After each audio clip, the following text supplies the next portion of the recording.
서울대학교 합격하려면 점이어야 합니다. 안녕하세요. 자소서가 대표 김영진입니다. 자, 이번에는 여러분이 잘 아시겠지만 며칠 전에 2021학년도 처음으로 후기 전형이 나왔죠. 후기 서울대학교 글로벌 인재 특별 전형이 나왔는데 그 12특 글로벌 인재 특별 전형에 대해서 제가 해설을 해드리도록 하겠습니다. 자, 우선 해설을 하기 앞서서 서울대 입시에 대한 핵심 포인트에 대해서 세 가지로 말씀드리겠습니다.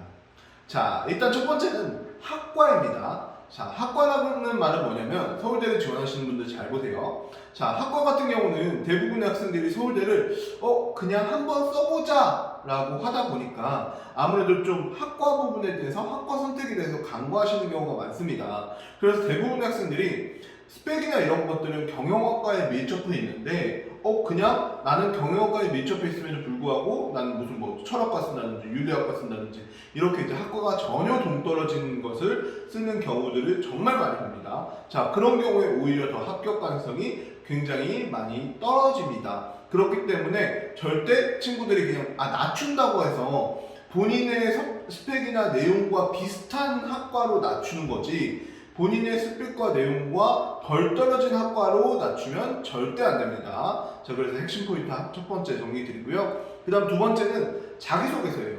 자기소개서는 아시다시피 서울대학교는 모든 자소서 중에서 제일 깁니다. 제일 길기 때문에 그만큼 역전의 가능성도 굉장히 많습니다. 즉 자소서를 그만큼 많이 본다는 건 3000바이트나 보고 세문항이나 보잖아요. 그죠? 어쨌든 그렇게 자소서를 많이 본다는 거는 그만큼의 어쨌든 자소서에 대한 반영 비율이나 이런 것들이 높다는 것입니다. 그렇기 때문에 여러분들이 자소서로도 충분히 역전할 수 있고 충분히 합격의 경력을 좌우할 수 있으니까 성적이 좀 낮은 학생들도 또는 성적이 높은 학생들도 절대 간과하지 말고 쓰시기 바랍니다. 자, 그 다음 세 번째 핵심 포인트는 아무래도 당연히 점수입니다. 점수. 자, 서울대학교는 IB를 기준으로 40점이면 합격할 수 있다입니다. 자, 보통적으로 서울대학교 공식적으로 컨디셔널이다 그렇게 해서 한 40점 정도로 이제 전제를 하고 있어요. 그래서 물론 그것보다 더 낮은 친구들도 합격한 친구도 있고 그거보다 더 높은 친구들도 합격한 친구도 있어요. 떨어진 친구도 있겠죠. 그렇지만 일반적으로 40점 정도만 넘으면 내가 한번 도전해봐야 되지 않을까? 아니면 또 설령 조금 낮은 친구더라도 나는 다른 걸로 좀 역전할 수 있지 않을까? 이렇게 생각하시면 되고 보통 이제 학점이나 GPA를 따지면 한 B 정도에서 B+ 정도 이상 그리고 GPA 점수를 따지면 4.5점 만점이라고 했을 때 3.9점 정도 이상 그 정도라고 전제를 하시면 됩니다. 자, 무슨 말씀인지 아시겠죠? 그래서 크게 세 가지 핵심 포인트 첫 번째는 학과에 대한 거, 두 번째는 자소서, 그 다음에 세 번째는 이제 점수에 대한 부분 그런 부분 이제 짚어드리겠습니다. 자, 그래서 이제부터는 본격적으로 서울대학교 이제 글로벌 특별 전형에 대해서 제가 한번 모집 요강을 직접 보면서 이제 리뷰해드리도록 하겠습니다. 유튜브를 보시는 여러분들도 물론 이제 서울대학교에 지금 당장 해당되시는 분도 있고 안 되시는 분도 있지만 모집 요강을 다 보시고 실제적으로 12특 같은 경우는 이 모집 요강 그대로 보통 이제 그 지원 자격이나 제출 서류나 이런 것들이 나와요. 그렇기 때문에 여러분도 이제 후기 모집 요강을 튼 다음에 제 강의, 제 수업을 제 유튜브 영상을 봐주시면 감사하겠습니다. 자, 일단은 보시면은 지원 기간에 대해서 보도록 하겠습니다. 전형 일정에 대해서 보도록 하면은 이렇게 3페이지 정도에 나와 있네요. 그래서 3월 2일부터 3월 11일까지 17시까지 이렇게 이제 부모가 모두 외국인은 17시까지고 그 다음에 정교육과정 해외 이수자 정교육과정 해외 이수자는 3월 2일부터 3월 5일까지 3일간입니다. 물론 그럴 일 없겠지만 부모님이 모두 외국인인 거하고 본인이 한국인이면서 정교육과정 해외 이수자 한 거하고 다른 거예요. 그렇기 때문에 어쨌든 다른 거기 때문에 3월 2일부터 3월 5일까지라는 점 여러분들은 절대 헷갈리시면 안 됩니다. 또 한 가지 추천서 같은 경우는 온라인 제출이 3월 2일부터 3월 12일이에요. 자, 여기서 주의할 점 추천서는 다른 대학과는 다르게 온라인으로 해당되는 양식에 맞게 선생님이 써주시고 그거를 시스템에 맞춰서 제출하시는 겁니다. 이메일, 팩스, 우편 이런 거 불가능합니다. 아시겠죠? 그래서 아시면 될 것 같고 예술체육계열 지원단은 참고하시면 되고 자, 예비 합격자 발표가 있는데 예비 합격자 발표는 5월 14일 5시 이후예요. 예비 합격자 발표는 5월 14일 5시 이후고 그 다음에 원본 서류 제출은 5월 17일부터 5월 28일까지입니다. 그래서 예비 합격을 한 친구들은 컨디셔너로 합격한 거니까 원본 서류에 다 제출하시면 되고 뭔가 소명할 거나 있으시면 다 소명을 이전에 해주시면 됩니다. 아시겠죠? 그래서 원본 서류 같은 경우는 무조건적으로 이 기간 동안 제출하셔야 되고 예를 들어서 만약 아포스티유를 지금 당장 못 받으셨다 하더라도 이제 그때 이제 원본 서류를 제출하면서 함께 제출해 주시면 됩니다. 그래서 최종 합격자 발표는 6월 18일이고 그 다음에 이제 뭐 한국어 능력평가는 뭐 21일 8월 중입니다. 그 다음 또 IB는 보통적으로 컨디셔널이에요. 컨디셔널이니까 대부분 이제 IB 최종 시험이 언제 개최되는지에 따라서 언제까지 내라 이런 식으로 이제 나와져 있어요. 그렇기 때문에 컨디셔널로 지원하시고 그 다음에 이제 그렇게 합격하시면 이렇게 지원하시면 됩니다. 그래서 지원 기간에 대해서 말씀드리고 자 그 다음에 이제 두 번째는 지원 서류예요. 지원 서류에 대해서 말씀드리면 자, 정교육과정 해외 이수자입니다. 이거는 자격 조건은 초중고교 교육을 이제 해외에서 이수하신 학생이고 부모님이 뭐 해외에 있으셨든 아니면은 뭐 본인이 한국에 계셨든 그런 거는 전혀 문제가 없습니다. 자, 그 다음에 원서 접수에 대해서 보겠습니다. 일단 1번 입학지원서 일단 일부 이거는 온라인에서 직접 하는 거고요. 그 다음에 자기소개서 같은 경우도 온라인에서 입력하는 겁니다. 자기소개서 및 수학교에서. 그 다음에 출신학교 교사 추천서 및 출신학교 진학 담당 교사 추천서 이거 같은 경우도 마찬가지로 온라인 추천 작성 사이트 통해서만 제출이 가능합니다.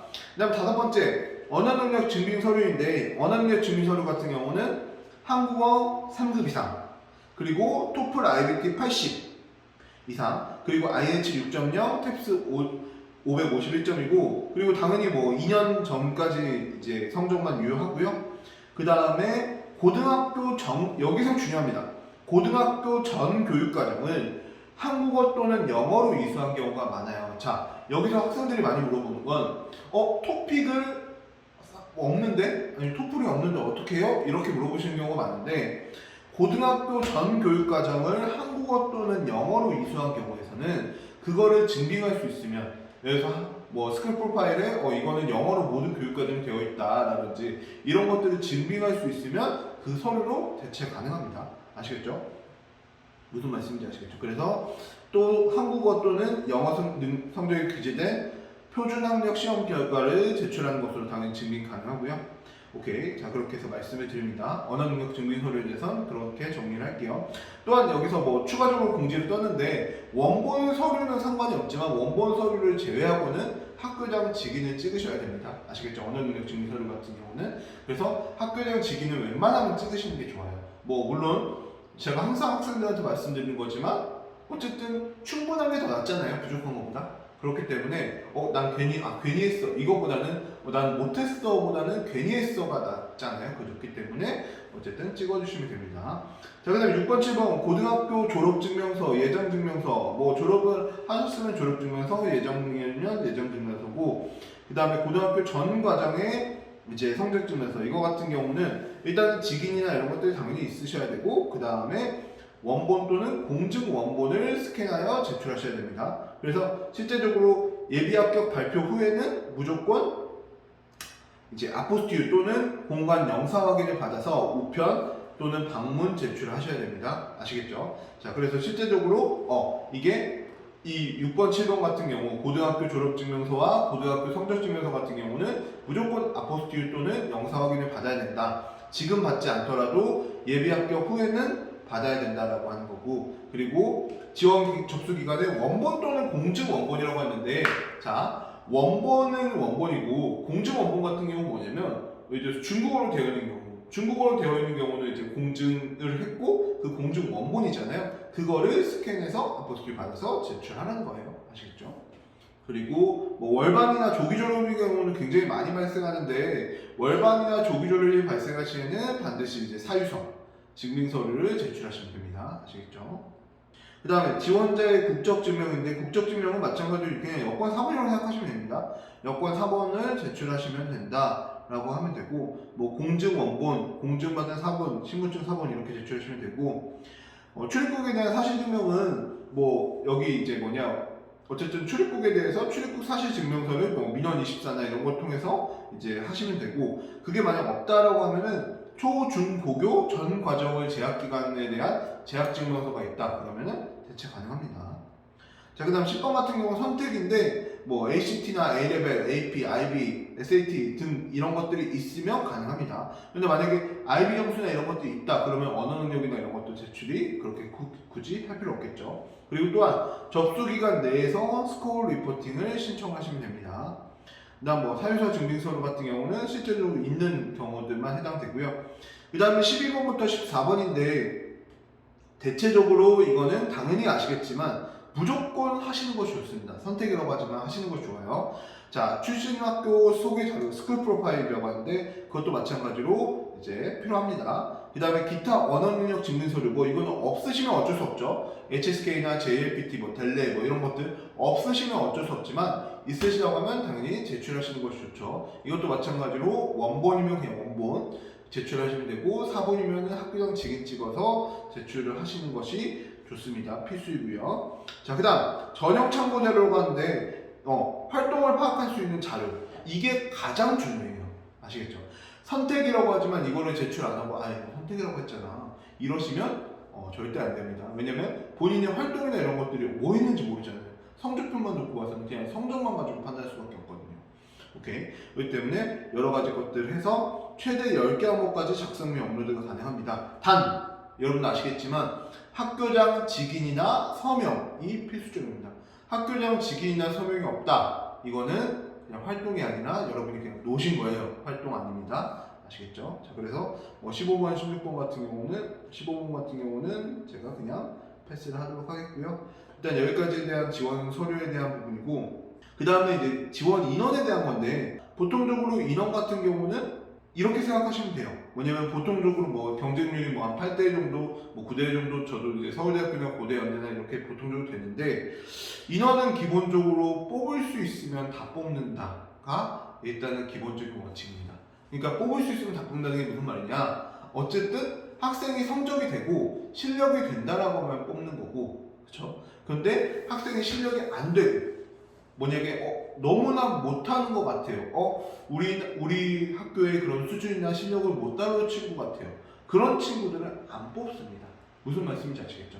그냥 내부적으로 정해놓은 커트라인이나 이런 것들이 뭔가 엄청나게 딱히 있는 게 아니라 어쨌든 그냥 인원수 되는 대로 윤리학과다 그러면 윤리학과 한 명 이렇게 뽑는 게 아니라 그냥 윤리학과면 이 친구가 된다 그러면은 다 어쨌든 뽑는 거고 안 된다 그러면 설령 20명이 지원했더라도 안 뽑습니다. 무슨 말씀인지 아시겠죠? 오케이. 자, 그래서 이제 그 정도라고 보시면 되고, 그래서 일단 자소서 같은 경우는 제가 어차피 서울대 같은 경우는 이제 이후에 콘텐츠 찍을 때 더 자세하게 말씀드릴 텐데 미리 말씀드리지만 자소서는 굉장히 중요합니다. 자소서는 중요하고 한국어 또는 영어로 작성하시면 돼요. 그래서 여기에 대해서도 물어보는 학생들이 정말 많아요. 정말 많은데 일반적으로 여러분들이 한국어가 아예 불가능하지 않다라고 하시면 한국어로 작성하시는 것이 좋습니다. 무슨 말씀인지 아시겠죠? 근데 이제 영어로 작성하는 경우는 이런 경우죠. 진짜 나는 영어밖에 못해요. 한국어를 잘 못해요. 그런 경우는 영어로 작성하거나 아니면 예를 들어서 영어영문학과 같은 뭐 어문 계열이나 아니면 그런 것들 어문 계열이나 아니면 영어를 뭔가 필요로 하는 그런 계열인 경우는 이거는 모든 대학 다 마찬가지고 그런 경우들은 영어로 작성하는 것이 좋습니다. 물론 국제학부는 실제적으로 뭐 물론 서울대에서 있지는 않지만 영어로 작성하니까요. 어쨌든 이제 그러시면 되고 그래서 일반적으로는 이제 한국어로 이제 최대한 작성을 해주시면 된다 이렇게 말씀을 하고 생각을 드리면 되겠습니다. 자, 이상으로 2021학년도 제가 서울대 후기 전형에 대해서 제가 한번 리뷰를 해드렸는데요. 여러분들 이걸 보시면 아마 원서 접수는 이렇게 하는 거구나. 내가 이런 거가 해당이 되겠네. 난 해당이 안 되겠네. 이런 것들을 잘 아시라고 생각합니다. 그리고 서울대 같은 경우는 학생들이 보면 너무 쫄아가지고 지원을 안 하는 경우도 있는데 의외로 그런 학생들이 많아요. 그러니까 본인이 조금만 난 욕심이 있다 그러면 어차피 원서 접수 한 장이잖아요. 한 장이니까 조금만 난 욕심 부리고 싶다 그러시면 지원을 적극적으로 고려해보는 것도 의외로 좋은 선택이 될 수 있다는 점 말씀드립니다. 자, 이상으로 마치도록 하겠습니다. 감사합니다. 구독, 좋아요, 알림 설정 부탁드립니다.